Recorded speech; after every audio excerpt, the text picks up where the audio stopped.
ओम साई राम। मेरा सबको ओम साई राम। मैं दिल्ली से नीलम और आज बाबा की नगरी शिरडी में हूँ मैं। और साई लीला टीवी से एक बाबा की दया है कि जो इनसे मेरी मुलाकात हुई चावड़ी के सामने। और ऐसा हुआ कि इन्होंने 2-3 बार बोला कि दीदी आपके पास कोई एक्सपीरियंस है। तो कई बार मना भी हुई कि टाइमिंग की यहाँ पे शॉर्टेज चल रही है, दिल्ली से हैं तो ट्रेन का हमारा टाइम भी आज भी मुश्किल से हो पाया। लेकिन जो है बाबा ही है, बार बार बोल रहे कि नहीं इनके पास जाना है, अपने बारे में बताना है। और आप यकीन नहीं करोगे शायद इस बात को कि मैं 10 साल की थी। मम्मी बता रही है मेरी, उस टाइम से मेरे इतना नहीं याद था, लेकिन 10 साल मैं उस टाइम से अपना उपवास मैंने पता नहीं जाने अनजाने कैसे शुरू किया था। लेकिन 10 साल की उम्र को जो बच्चा होता है शायद ये ढंग से नहीं समझ पाता अच्छा बुरा क्या है। लेकिन मम्मा बताती है कि जब से मैंने मतलब होश संभाला, बच्चा समझता थोड़ा बहुत मम्मी पापा को, उसके बाद मेरे बाबा ही थे।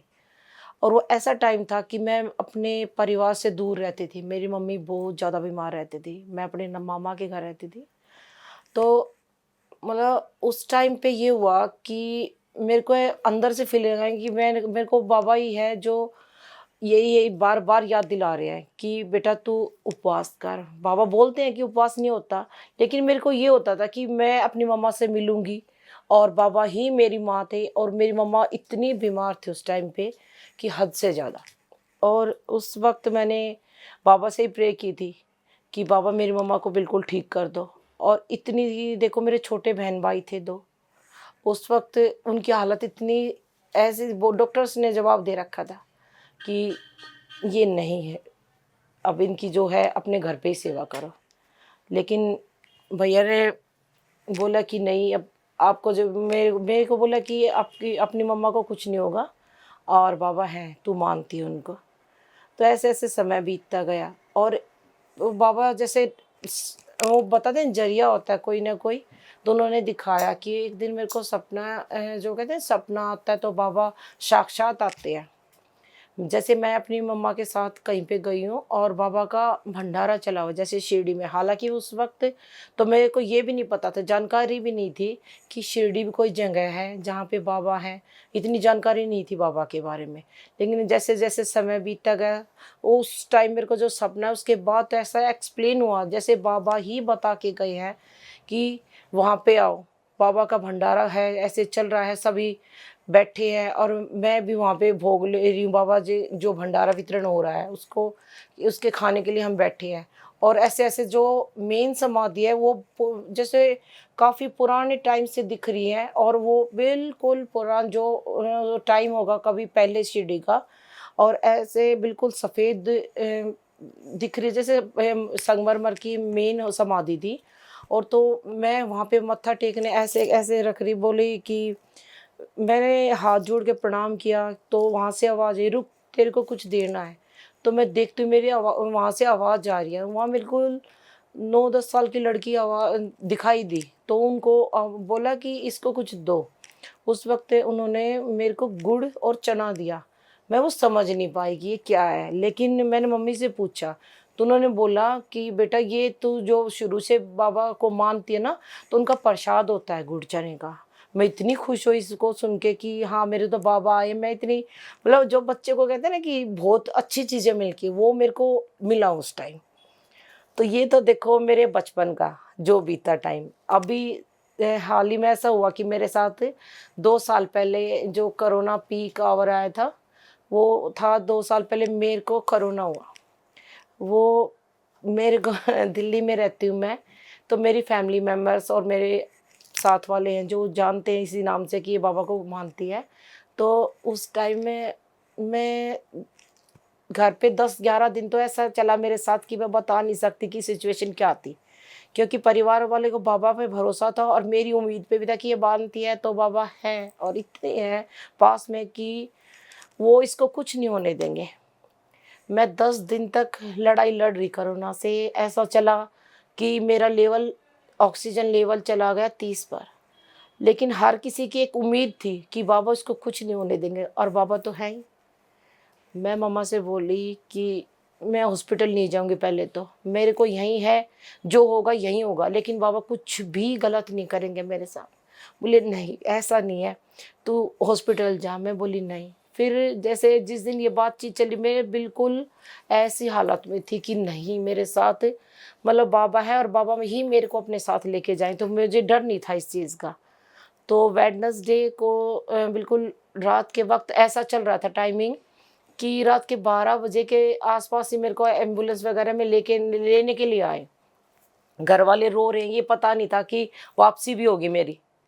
और बस निकल पड़े। मम्मा से मैं हाथ जोड़ के बोल रही हूँ कि नहीं, अगर मेरे साथ कुछ होता है तो रोना नहीं, क्योंकि बाबा है।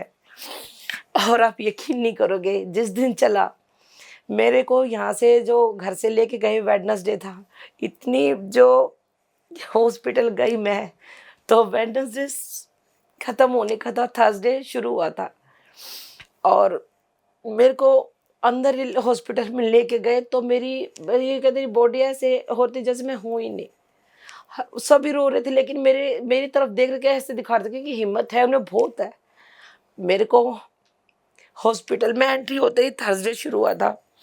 उसी वक्त मैं मतलब बैठी थी, ये लगा लो मेरे को कुछ ये नहीं पता चल रहा था कि मैं क्या हूँ नहीं हूँ। हस्बैंड को देख कर थोड़ी अपनी हिम्मत दे रही कि नहीं मैं हूँ, और वो बोल रहे कि तू ठीक होगी ठीक होगी, ठीक है।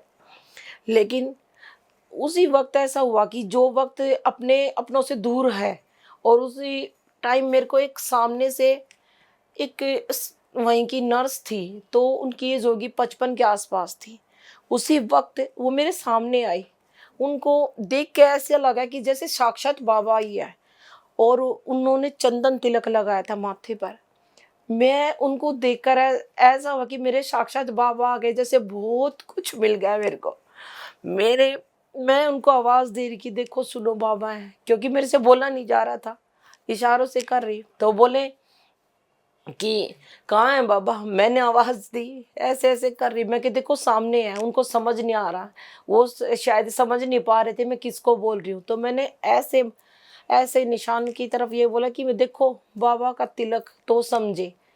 तो उन लेडीज़ को बुला के लेके आए, उन्होंने वो आई मेरे पास। नहीं कोई मास्क, नहीं ग्लव्स। उस टाइम तो ऐसा टाइम था कि कोई अपने ही अपनों के पास नहीं जा रहा था। और वो टाइम वो मेरे पास आके ऐसे सिर पर हाथ रख के बोली, बेटा कुछ नहीं होगा, हम तेरे साथ हैं। वो शब्द नहीं था, वो बाबा के साक्षात बाबा आए थे। और ऐसे करके मेरे पे इतनी एनर्जी मिली मेरे को कि ऐसा होगा कि ऑक्सीजन की ज़रूरत नहीं है। और मैं बोली मैं ठीक हूँ, ही इसका हटाओ जो मास्क लगा हुआ था, ऑक्सीजन। मैंने ऐसे ऐसे बोल रही, तो बोले नहीं तेरे को जरूरत। तो मैं ऐसे इशारे ही कर रही थी, हटा दो इसको। तो जो उन्होंने शब्द बोले उसके बाद तो ऐसा जादू हुआ कि बाबा ने बिल्कुल आशीर्वाद साक्षात जिंदगी का दे दिया। डॉक्टर्स आए, डॉक्टर्स बोले कि इनको जरूरत नहीं आईसीयू की, ऊपर चलो, ऊपर रूम में शिफ्ट कर देते इनको। ऊपर रूम में शिफ्ट कर दिया। वो कहते हैं ना कि जो बाबा के नज़दीक होता है तो परीक्षा भी उतनी गहरी चलती है।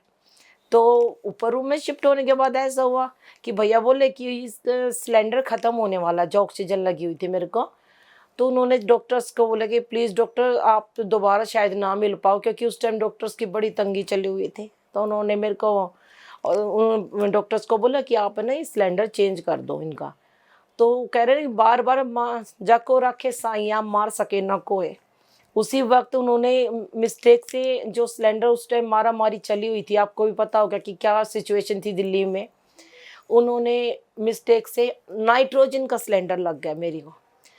वो टाइम ऐसा हुआ कि बिल्कुल उभरते ही नाइट्रोजन लगने के बाद तो मैं ये डॉक्टर्स की ये गर्दन हिली थी कि बोले नहीं है, मैं बिल्कुल ख़त्म सब कुछ। उसी वक्त फिर डॉक्टर्स भैया जो ये भी हैं, सब ने बोलने के बाद डॉक्टर्स के कि गई इसको ले जाओ। सभी शौक इस चीज़ से कि क्या बोल दिया, और रो रहे। तो उसी वक्त बाबा का जो मेरे से मिलना था, बाबा आए, सच में आए। मैं ये कहती हूँ सभी से, जो भी बाबा को मानते हैं, कि उम्मीद मत छोड़ो, बाबा है, पल पल है। जो अपने 11 वचनों में कह सकते हैं ना, वो है, साक्षात है। आए और मेरे को ऐसे हाथ दिया, बोला चल। और मैंने उनका हाथ पकड़ा। मेरा शरीर वहाँ पे था हॉस्पिटल में, मैं बाबा के पास चल रही हूँ, और तभी मेरे हस्बैंड के आवाज़ ही बोले नहीं बाबा, उन्होंने ऐसे पकड़ा और बाबा, मैं रो रही हूँ खुशी में कि मेरे बाबा आए।